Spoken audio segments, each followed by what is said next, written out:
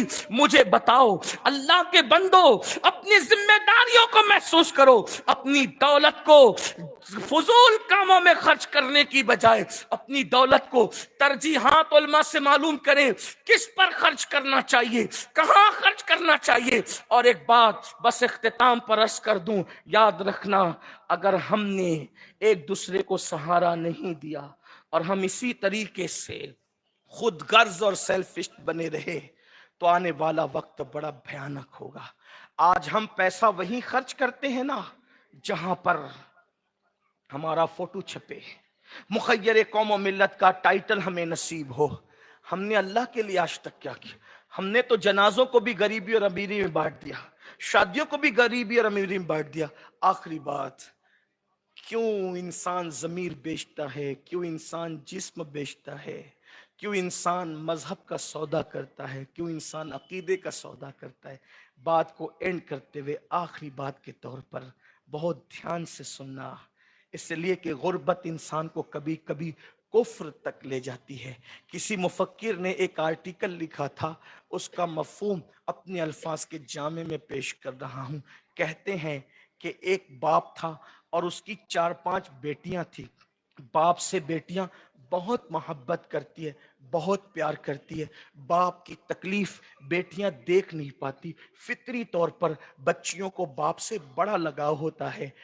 کہا جاتا ہے کہ باپ کینسر کے مرض میں مبتلا ہو گیا اور ماں ٹی بی کے مرض کا شکار ہو گئی۔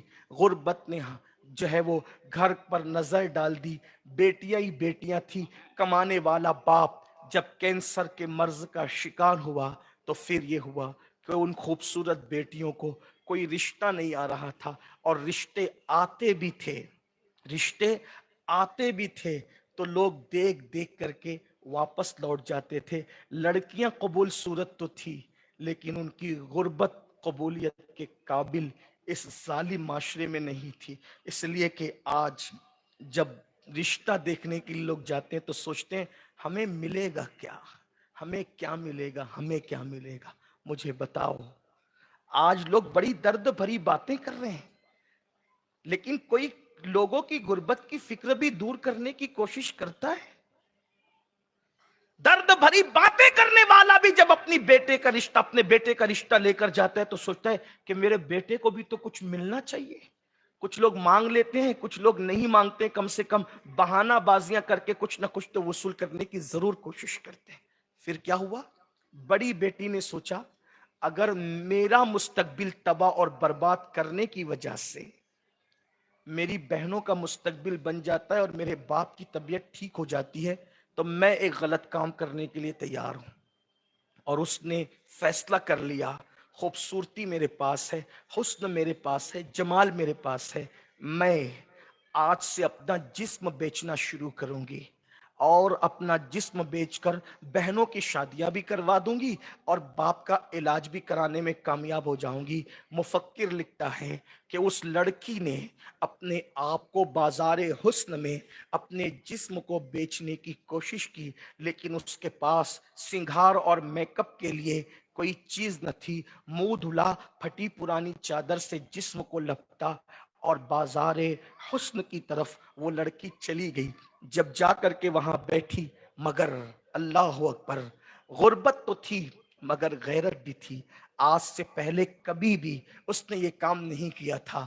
جو بھی آتا آنے کے بعد، جو بھی آتا آنے کے بعد اس کے قریب پہنچتا اور قریب پہنچتے ہوئے ایسا لگتا اچانک اس کی گردن کو کوئی کھینچ کر کے نیچے کر دیتا ہے، کوئی اس کو دیکھتا بھی نہیں اور آگے بڑھ جاتا۔ شام سے لے کر سرے شام سے لے کر نصف شب تک بازار حسن اسی طریقے سے گج گجاتا رہا اور حسن کی جگمگاہٹ ایسے ہی رہی۔ لوگ آتے اور اپنے مطلوب اور اپنے جو ہے وہ مطلب کا تلاش کر کے لے کر جاتے، ایک آیا دوسرا آیا لے کر گیا۔ آخرکار جب رات نے اپنی سیاہ زلفوں کو جو ہے وہ بہت زیادہ دراز کر دیا اور رات کی زلفیں کمر سے نیچے ڈھلکنے لگی تو پھر بازار حسن ختم ہو گیا۔ سب چلے گئے، لے جانے والے بھی اور جانے والے بھی، تنہا یہ لڑکی غریب باپ کی بیٹی رہ گئی۔ جب دائیں بائیں دیکھا تو کوئی نہ تھا، نہ کوئی آنے والا نہ کوئی جانے والا، نہ لے جانے والا نہ کوئی جانے والا۔ یہ اپنے مقدر پہ پھوٹ پھوٹ کر رو رہی تھی۔ بظاہر ناکام تھی مگر حقیقت میں یہ بہت کامیاب ہو چکی تھی۔ یہ گھر کی طرف لوٹنے لگی تو قدم بوجھل ہو چکے تھے، لیکن گھر میں کوہرام مچا تھا، قیامت صغریٰ قائم تھی۔ غریب کے پاس تو ایمان کے بعد سب سب سے بڑا قیمتی سرمایہ صرف اس کی حیا اور غیرت ہوتی ہے۔ غریب باپ نے بیٹیوں سے پوچھا کہاں گئی تمہاری بہن؟ تو بیٹیاں جواب نہ دے سکی تو باپ کلیجہ پکڑ کے رہ گیا۔ نصف شب گزر چکی ہے، رات ڈھل چکی ہے، بیٹی گئی کہاں ہے؟ لیکن اللہ اکبر، دروازے پہ دستک ہوئی، بہنوں نے جلدی سے دروازہ کھولا، اور اس کے بعد جب دروازہ کھلا تو باپ نے بھرائی ہوئی آواز میں پوچھا ظالم کہاں گئی تھی؟ تو بیٹی نے باپ کے قدم پکڑ کر کہے بابا پہلے معاف کر دو پھر کہوں گی کہاں گئی تھی۔ باپ نے کہا معاف کیا لیکن بتا گئی تھی کہاں؟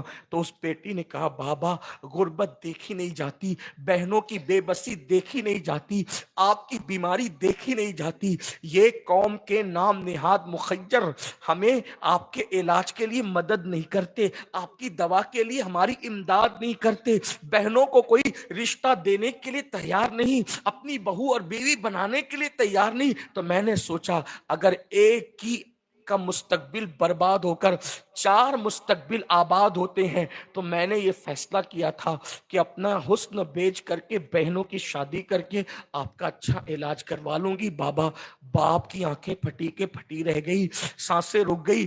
پھر کیا ہوا بابا؟ مگر میں گئی تھی، ہر آنے والا آتا اور آنے کے بعد میری دل کی دھڑکنیں تیز ہو جاتی، سوچتی یہ لے جائے گا یہ لے جائے گا، مگر بابا اللہ کی قسم جو بھی آتا اس کی نظریں جھک جاتی، گردن جھک جاتی۔ کوئی اتنا حسین پورے بازار حسن میں میری طرح نہ تھا، مگر کسی کی نظر مجھ پر نہ اٹھی، سب کسی اور کو لے گئے مجھے نہیں۔ بابا تیری بیٹی ناکام لوٹی مگر حقیقت میں کامیاب لوٹی۔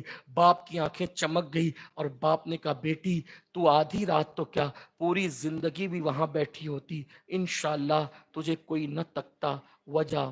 بیٹی نے کہا آپ اتنے یقین سے کیسے کہہ رہے ہیں؟ تو باپ نے کہا بیٹی مجھے اپنی ذات پہ نہیں اپنے نبی کے فرمان پر یقین ہے، میرے نبی نے فرمایا کما تدین تدان، تم جیسا کرو گے تمہارے ساتھ ویسا ہی کیا جائے گا۔ بیٹی تیرے باپ نے کبھی کسی عورت پر حرام نظر نہیں اٹھائی، تو جب میں نے کسی کو پاپ کی نظر سے نہ دیکھا تو میری بیٹی کو پاپ کی نظر سے کیسے دیکھا جا سکتا ہے؟ لیکن میرے عزیز آپ اندازہ کریں اس طریقے سے قدم بہکتے ہیں۔ آج ہم درد بھری باتیں تو کر رہے ہیں، کیا ہم کسی کا بوجھ اٹھانے کی کوشش بھی کر رہے ہیں؟ ہر نوجوان کو شوق ہے مجھے مالدار گھرانے کی بیوی ملے، مجھے خوبصورت بیوی ملے۔ میرے عزیز اگر ہر بندہ یہی کرتا رہا تو بتاؤ غریبوں کا کون پرسان حال ہوگا؟